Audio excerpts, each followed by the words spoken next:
Hey Tony, Jimmer, how are you this morning? I'm doing well. How are you doing? I'm pretty good. Are you exhausted from the interview process?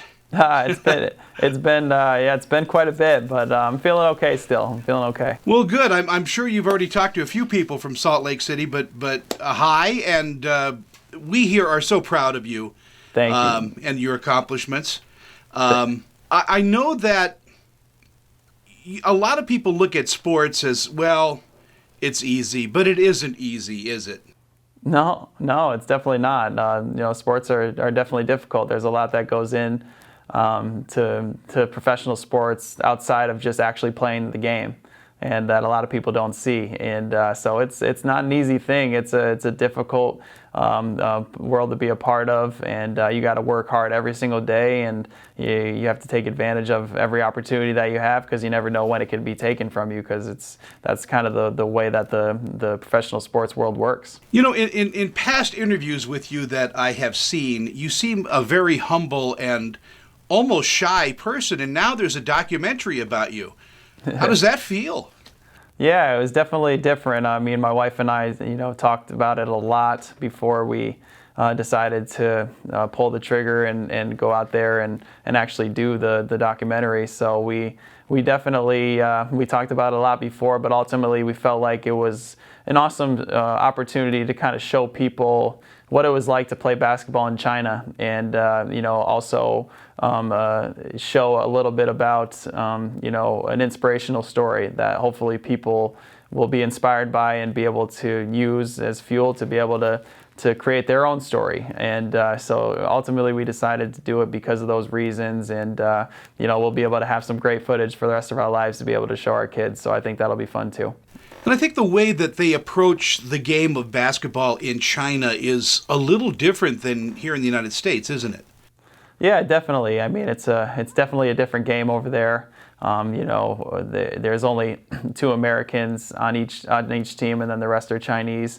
And so they try to beat the Americans up as much as they can. They grab and they hold, and they play very, very physical and do all those different types of things to try to get in your head.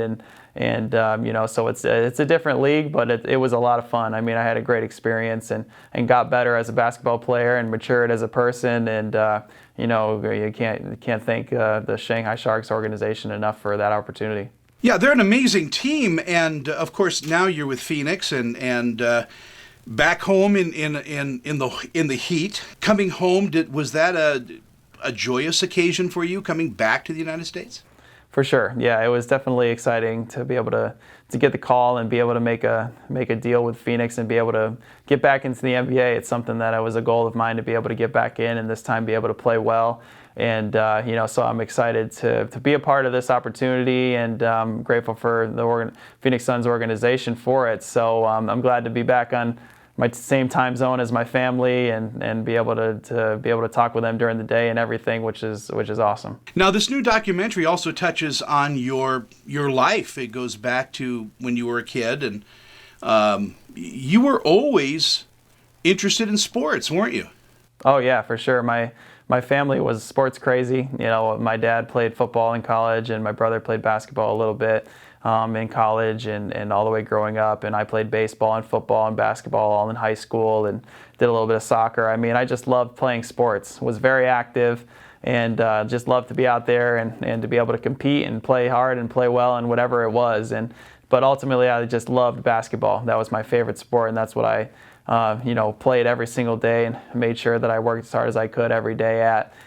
Because I knew that my goal was to try to make it to the NBA as a young kid. So yeah, the documentary shows a lot of my young age in high school and college, and then gets into the NBA and the CBA, which is really cool, and a lot goes into it, but it's a fun documentary to follow. It is, and it shows a lot of self-determination as well. I mean, it's about this inner strength that a lot of athletes seem to just have. And I think it shows athletics in a very good light. Yeah, for sure. I think they did a great job. Jared Harris and Scott Christopherson, along with BYU TV, they did a great job producing it and kind of showing that aspect of it. There's a lot of hard work and determination that goes into professional athletes, and especially when you're someone like me who was, was kicked out of the NBA and had to go somewhere else and play basketball in China to be able to try to have that determination to take advantage of the opportunity and never give up on my goal of making it back in, and to just show that. I think it's relatable to a lot of people who sometimes the life doesn't go exactly the way that you want it to at first, but that doesn't mean that you get down on yourself. You got to continue to work and to continue to take advantage of that opportunity, knowing that you can ultimately reach your goal again if you work hard enough, and hopefully that inspires people. You're a brand new dad again, and you have a daughter. Are you going to be, putting them toward a sports career maybe, or is it up to them? For sure. It's definitely up to them. We'll introduce them to a lot of different things. We'll introduce them to sports. We'll introduce them to, my wife likes piano and that different type of thing, and music, and whatever it is that they want to do, we'll be happy and we'll support them. But obviously we'll introduce them to sports, and if they love it, great. If they don't, that's fine too, no problem. So I'll do whatever it is that they want to do. But I'll definitely put a ball in their hands and see if they like it, and see if I can get them playing.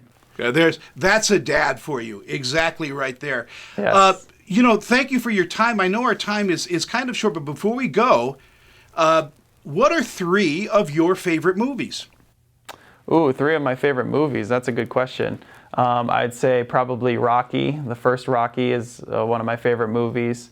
I would say Shawshank Redemption is one of my favorite movies. And then if I went on the comedy side, which I love Dumb and Dumber, just to lighten the mood up a little bit. just popcorn movies. I love Rocky. I love the Shawshank Redemption myself. Actually, one of my favorite movies of all time is the Shawshank Redemption. Great. Jimmer, thank you so much for your time this morning. No problem. Thanks, Tony. I appreciate you having me on.